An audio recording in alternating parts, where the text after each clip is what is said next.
Kisah ini diperuntukkan padamu. Dengarlah, hingga kamu mempercayai apa yang aku katakan. Dikisahkan ada seorang nelayan ikan yang setiap hari selalu pergi memancing satu ikan. Allah yang mengatur segala kebutuhan rumahnya. Apabila persediaannya telah habis, dia pergi ke pantai untuk memancing satu ikan lagi.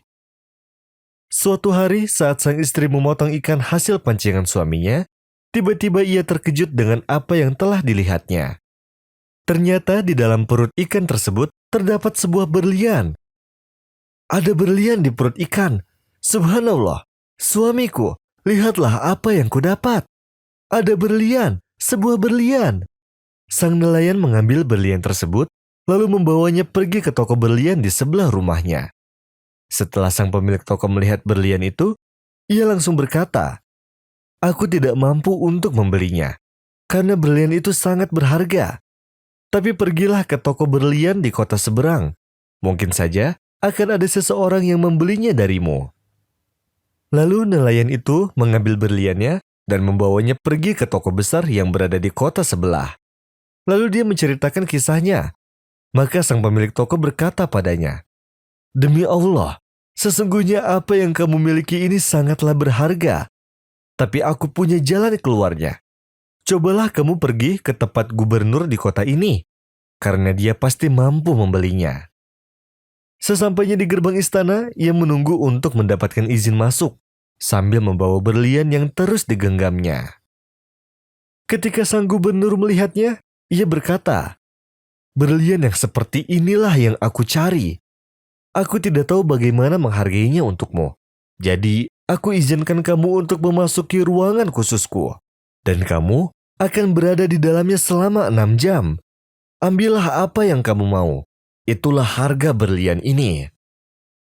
Sang nelayan berkata, "Tuanku, jadikanlah 2 jam saja, karena 6 jam sangatlah lama bagi nelayan sepertiku." Kemudian sang gubernur menjawab, "Tidak, kamu tetap di dalamnya selama 6 jam. Maka nelayan itu masuk ke dalam ruang khusus gubernur yang ternyata adalah ruangan yang sangat besar. Hingga ruangan tersebut terbagi menjadi 3 kamar. Satu kamar dipenuhi dengan permata, emas, dan berlian. Satu kamar terdapat kasur yang sangat empuk. Jika seseorang melihatnya sekali saja, maka ia langsung mengantuk dalam sekejap. Dan satu kamar lagi dipenuhi aneka macam makanan. Sang nelayan pun berkata pada dirinya sendiri, 6 jam, sungguh itu waktu yang sangat lama untuk nelayan sepertiku. Baiklah, aku akan mulai dari kamar yang dipenuhi makanan dulu. Aku akan makan sampai kenyang, agar aku punya kekuatan untuk mengambil banyak emas." Lalu pergilah nelayan itu ke kamar nomor 3 dan menghabiskan waktu 2 jam. Makanan demi makanan dia santap. Setelah selesai, ia pergi ke kamar nomor 1. Selama berjalan, ia melihat kasur yang sangat empuk. Maka terbesitlah di pikirannya, "Sekarang aku bisa makan sampai kenyang. Mungkin aku dapat tidur sejenak agar lebih kuat untuk membawa emas. Karena ini takkan pernah terulang lagi. Mengapa aku harus menyanyiakannya?" Sang nelayan pun pergi ke kasur, berbaring, dan tidur dengan sangat nyenyak. Setelah beberapa waktu, ia mendengar seseorang memanggil, "Bangun, bangun wahai nelayan bodoh, waktumu sudah habis." "Hah? Apa? Aku belum mengambil apapun." "Kamu benar, ayo pergi keluar." "Tunggu, kumohon, aku tidak dapat waktu yang cukup. Sudah 6 jam dan kamu berada di dalam ruangan ini, dan saat kuhentikan kelalaianmu, kamu justru meminta lebih. Bukankah kamu bisa mengambil perhiasan yang banyak ini, lalu dengannya kamu bisa membeli makanan yang lebih banyak, atau kasur yang lebih empuk? Tetapi kamu bodoh dan lalai, serta tak berpikir kecuali apa yang ada di sekelilingmu.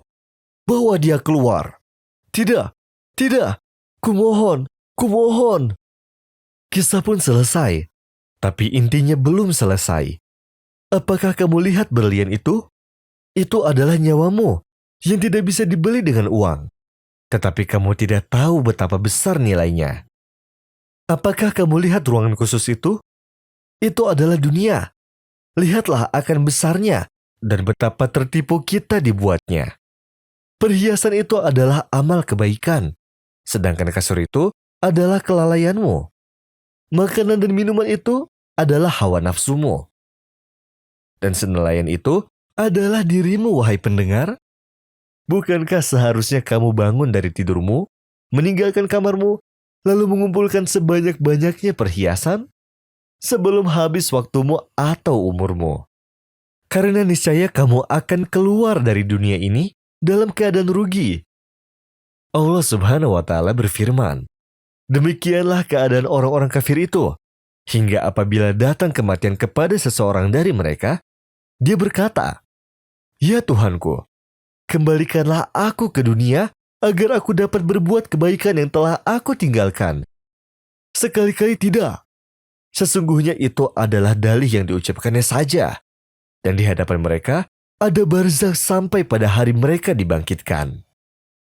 حتى إذا جاء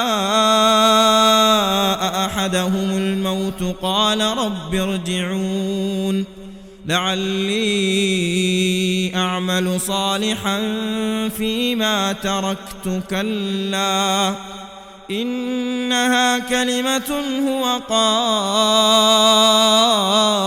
قائلها ومن ورائهم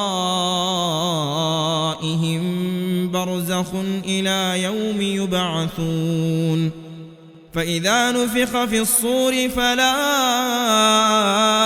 أنساب بينهم يومئذ ولا يتساءلون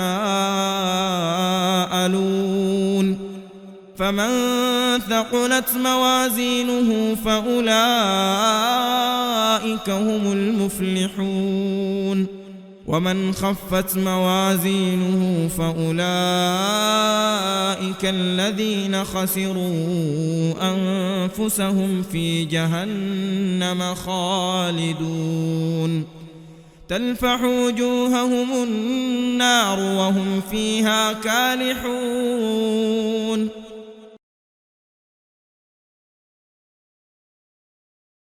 Dikisahkan, ada seorang pemuda yang sedang berjualan kaset di dekat sebuah objek wisata piramida di Gaza, Mesir.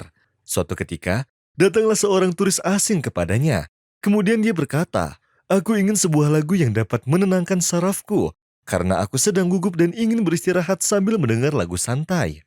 Pemuda itu pun mengambil kaset demi kaset. Akan tetapi, tak satu pun kaset lagu yang membuat si turis suka. Hingga tanpa disengaja, si pemuda tersebut menyetel kaset murotal Syekh Abdul Basit Abdus Somad. Seketika si turis pun terkesima. Lalu ia berkata, "Aku ingin kaset itu." وَنُنَزِّلُ مِنَ الْقُرْآنِ مَا هُوَ شِفَاءٌ وَرَحْمَةٌ لِلْمُؤْمِنِينَ وَلَا يَزِيدُ الظَّالِمِينَ إِلَّا خَسَارًا. Pemuda itu pun menolak untuk memberikannya. Lalu berkata padanya, "Ini kaset murotal, sedangkan kamu bukan orang muslim." Maka si turis pun terdiam, lalu mengeluarkan $100 untuk membujuknya agar mau memberinya. Si pemuda pun tetap menolak, karena keteguhannya dalam menjaga kaset tersebut. Lalu, si turis mengambil kain dan dililitkannya ke kepalanya. Kemudian dia berkata, "Lihat, aku sekarang memakai kerudung, berikan kaset itu padaku." Si pemuda masih menolak, hingga si turis berkata lagi, "Mengapa kamu melarangku untuk menenangkan sarafku? Padahal kaset ini dapat menenangkan sarafku." Si pemuda pun menjawab, "Karena ini adalah agamaku, dan aku tidak akan menjualnya." Si turis pun bersikeras, "Hei, mungkin saja jika aku mendengar kaset ini dan sarafku menjadi rileks, aku bisa memikirkan tentang agama ini, dan mungkin saja aku bisa mempelajarinya, lalu masuk ke dalamnya." Wajah pemuda itu pun sumringah, dan senang dengan perkataan turis tersebut. Lalu ia berkata, "Baik, aku akan memberikanmu kaset ini sebagai hadiah. Semoga Allah memberimu petunjuk hingga kamu bisa masuk Islam." Turis itu pun memberikan emailnya dan berjanji akan menghubunginya. Padahal pemuda itu tidak terlalu taat beragama, juga jarang sholat. Tetapi kecintaan agamanya begitu bagus. Dia pun berkata pada dirinya sendiri, "Malam ini aku akan meratapi diriku. Bagaimana bisa aku meninggalkan Al-Quran? Aku ingin menangisi diriku dan memutuskan untuk bertaubat, selalu menjaga sholatku, menjadi sahabat Quran. Niscaya hidupku akan berubah dan aku akan merasakan ketenangan juga Kebahagiaan yang belum pernah kurasakan sebelumnya. Aku ingin mengubah toko kaset laguku menjadi toko kaset murotal, kumpulan khutbah dan ceramah. Setelah 2 bulan, si turis menghubunginya dan berkata kepadanya, "Aku ingin kamu mendengar suatu kalimat yang sangat kamu sukai. Aku bersaksi bahwa tiada Tuhan selain Allah dan Muhammad adalah utusan Allah." لو أنزلنا هذا القرآن على جبل لرأيته خاشعا متصدعا من خشية الله وتلك الأمثال نضربها للناس لعلهم يتفكرون هو الله الذي لا إله إلا هو عالم الغيب والشهادة هو الرحمن الرحيم هو الله الذي لا إله إلا هو الملك القدوس السلام المؤمن المهيمن العزيز الجبار المتكبر سبحان الله عما يشركون هو الله الخالق البارئ المصور له الأسماء الحسنى يسبح له ما في السماوات والأرض وهو العزيز الحكيم. Alia, seorang perempuan yang cantik tetapi dia terlena dengan kecantikan sendiri dan hidupnya tidak beraturan. Dia hidup tanpa ada beban dan tidak mendengarkan nasihat orang lain. Berbanding terbalik dengan saudarinya yang lebih besar dan dewasa, selalu beribadah kepada Allah dalam segala perilakunya. Saudarinya yang besar pun dilamar seseorang yang bertakwa, dan Alia pun terkejut pada mereka berdua karena pada waktu hari pelamaran, pemuda itu datang ke rumahnya dan melakukan pembacaan dan hafalan bersama saudarinya, seperti membaca serta menghafal Al-Quran dan hadis Nabi, atau saling mendengarkan kisah-kisah Nabi dan Solihin. Lalu, mereka berdua menulis makna dari kisah tersebut. Alia pun mengolok-ngolok saudarinya dan bertanya, "Kebahagiaan apa yang kau dapatkan di waktu seperti ini? Dan kapan waktu untuk refreshing dari satu tempat ke tempat yang lain?" Lalu saudarinya pun tersenyum dan berkata, "Aku menemukan kebahagiaan yang hakiki di mana tubuh dan hidupku dengan Allah dan ridhonya. Dan aku bersyukur kepada Allah atas kehadiran calonku dalam hidup ini untuk menuntunku dan membawaku ke surga. Insya Allah." Kemudian saudarinya yang besar itu menikah, dan setelah 2 tahun, Alia pun dilamar seseorang yang bernama Asri. Ia selalu mendengarkan musik-musik dan menonton film. Dia juga tidak meminta Alia memakai hijab dan tidak memperhatikan Alia dari segi berpakaian. Dia pun senang karena tidak harus sopan dan bebas untuk melakukan apapun yang dia inginkan. Pada suatu hari, ketika mereka berdua masuk ke mal untuk berbelanja, Alia pun berhenti di depan tangga listrik dan dia pun tidak bisa menaiki eskalator tersebut karena takut jatuh, karena dia baru pertama kali melakukannya. Lalu tunangannya tersebut sangat marah lalu berteriak agar Alia cepat naik. Dan orang-orang mulai antri di belakangnya karena ingin menaikinya juga. Lalu tunangannya terus berteriak seraya berkata, "Mustahil kamu tidak bisa menaiki eskalator ini. Kamu telah mempermalukanku di depan orang-orang. Bagaimana bisa seorang gadis takut menaiki tangga listrik seperti ini?" Lalu Alia pun mengangkat kakinya dengan kuat untuk meletakkannya di anak tangga. Lalu dia sangat marah. Hingga akhirnya dia pun terjatuh dan menangis. Semua orang yang berada di mal pun melihatnya. Dan ketika dia berhenti menangis, dia melepas cincin pertunangannya kemudian ia melemparkan ke wajah tunangannya tersebut. Kemudian ia kembali ke rumahnya dengan sedih.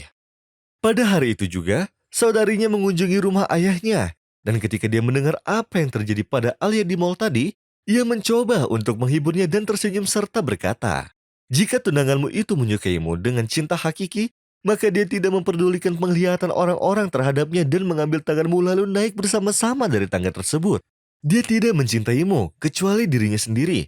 Dan ketika dia mencintaimu, pasti dia mencegahmu keluar memakai wewangian dan pakaian yang terbuka. Janganlah menyesal dan cobalah memperbaiki diri dengan cara mencari ridho Allah yang telah memberikan kecantikan, harga diri, serta kesehatan kepadamu, meski kamu lalai dalam menjalankan haknya dan bermaksiat kepadanya." Kata-kata ini merubah Alia secara drastis, seperti kebaikan yang dilakukan suami saudarinya kepadanya, dan apa yang dia lihat dari cinta dan kasih sayang mereka berdua serta saling menghormati. Lalu Alia pun memakai hijab dan mulai untuk melakukan ibadah sholat pada waktunya, dan menghafal Al-Quran serta melakukan apa yang diridhai oleh Sang Holik. Setelah beberapa bulan, Saudara dari suami saudarinya itu datang untuk melamarnya. Lalu mereka menikah dengan cepat. Dan pada hari pertama kedua pasangan tersebut keluar rumah, Alia pun pergi bersama suaminya ke tempat mal yang sama. Di tempat kejadian Alia terjatuh dulu. Dan ketika Alia berhenti di depan tangga listrik yang persis di mana Alia terjatuh waktu lalu, Alia berhenti dan merasa ketakutan untuk naik agar dia mengetahui perlakuan suaminya itu terhadapnya. Ketika sang suami melihatnya ketakutan dan melihat orang-orang mengantri, ia pun tersenyum dan berkata pada orang-orang dengan suara yang keras. Ketika dia menuntun Alia ke depannya dan naik bersama-sama, dia berkata, "Dia istriku dan dia hidup bersamaku. Apakah aku harus meninggalkannya? Aku harus menggendongnya hingga dia ridho kepadaku." Lalu orang-orang pun tertawa dan Alia pun berdiri dengan melingkarkan tangannya di pundak suaminya, lalu merangkulnya dengan penuh kasih sayang. Setelah dia merasa suaminya adalah sebaik-baik suami dan penuh akan kasih sayang, Alia pun bersyukur kepada Allah yang telah menggantinya dengan suami yang berdakwah kepada Allah dan menolongnya untuk taat kepada Allah Subhanahu wa Ta'ala. ومن أحسن قولا ممن دعا إلى الله وعمل صالحا وقال إنني من المسلمين